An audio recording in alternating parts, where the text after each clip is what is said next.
Welcome to Play and Learn at Home by Arapahoe Libraries. My name is Lauren, and I facilitate the Little Explorers program.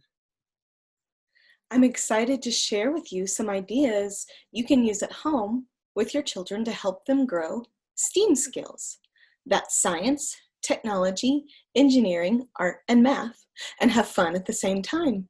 We hope this will get everyone playing and learning together. Today, our STEAM skill we're going to be focusing on is engineering. And many times I think engineering can be considered a complex topic, or maybe only for older children, when in reality, opportunities for engineering activities for young children can happen every day. So first, let's define what engineering is. It's a process to solve problems. So in a sense, everyone is doing engineering in some way or some form. Young children are learning about the world every day, and they're using what they know about the world as they play and learn. This creates opportunities to discuss how to solve problems, which is one of the key skills of engineering. So engineering is the process by which young children discover how the things in their world are built and how they work. Whether it is building a block tower or creating something new, engineering is a natural part of everyday early learning. So how do you teach engineering to young children? Well, children are natural engineers. They love to design and build almost anything they can get their hands on. But here are some ways to foster engineering skills. First, let them explore. Give them opportunities to explore and try new things. Provide a variety of items to use to build or create.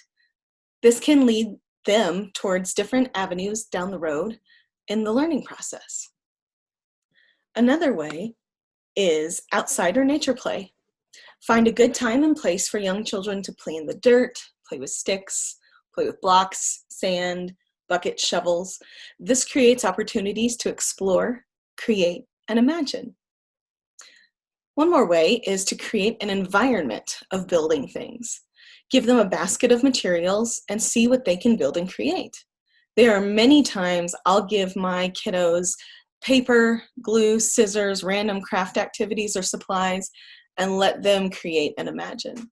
If you don't have a lot, or you feel like you don't have a lot of construction toys or things to build, think about using everyday objects. You could use large plastic crates, cardboard blocks, an empty cardboard box. Kids love empty boxes. They can create with everything. You could use cooking utensils, dishes, plastic food containers, table napkins, even silk flowers, blankets or old sheets. That's really fun to maybe make a costume or a fort. So not only are we allowing children to build, we're also allowing that time to create.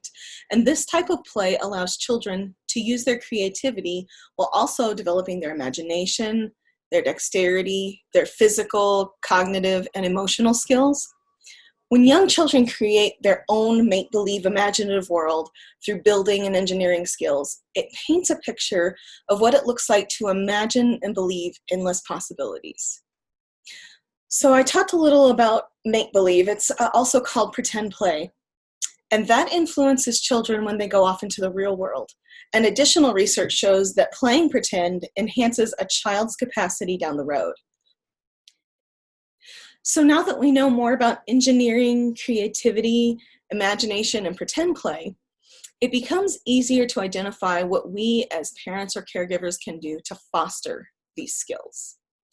Given a supportive environment, children learn to explore, question, and play in ways that strengthen the foundations of these skills. In many ways, our job is to create time, space, and the opportunities children need to use these skills. So if you're wondering, how can I do this? How can I create this type of environment? Well, the first thing I like to say is read about it.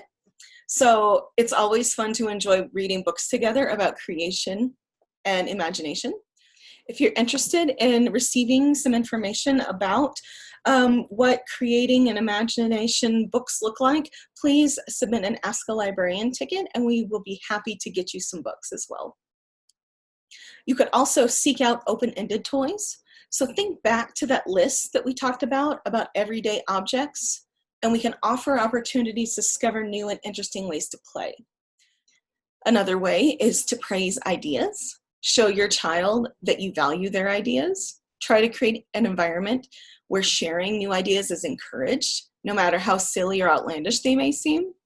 And if possible, maybe help describe, draw, or even design and build the objects they imagine, and ask how they would go on caring about one of their ideas. So this really gives them the steering wheel in their play.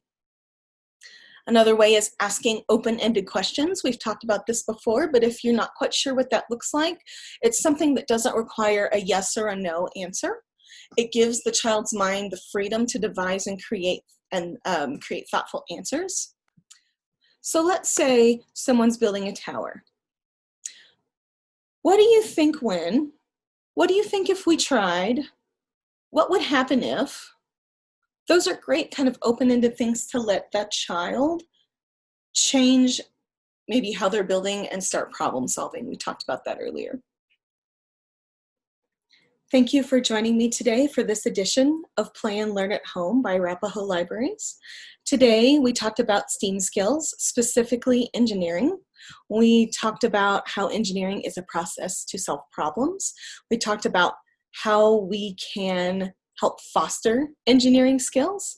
We also talked about using everyday objects and how we can encourage building and pretend and imaginative play. We hope you are inspired to use these ideas to help your children develop their STEAM skills, science, technology, engineering, art, and math at home.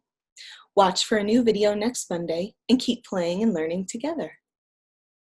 I also wanted to let you know about a resource called Bright by Text, which provides free tips, information, and resources to help parents and caregivers give every child a bright beginning. This is a text message service that provides developmental tips based on your child's age, and it goes from 0 to age 8. It even has some prenatal information as well. Content is curated from partners such as PBS, Vroom, and Sesame Street. To get more information, please go to brightbytext.org to find out more. I hope you have a great day.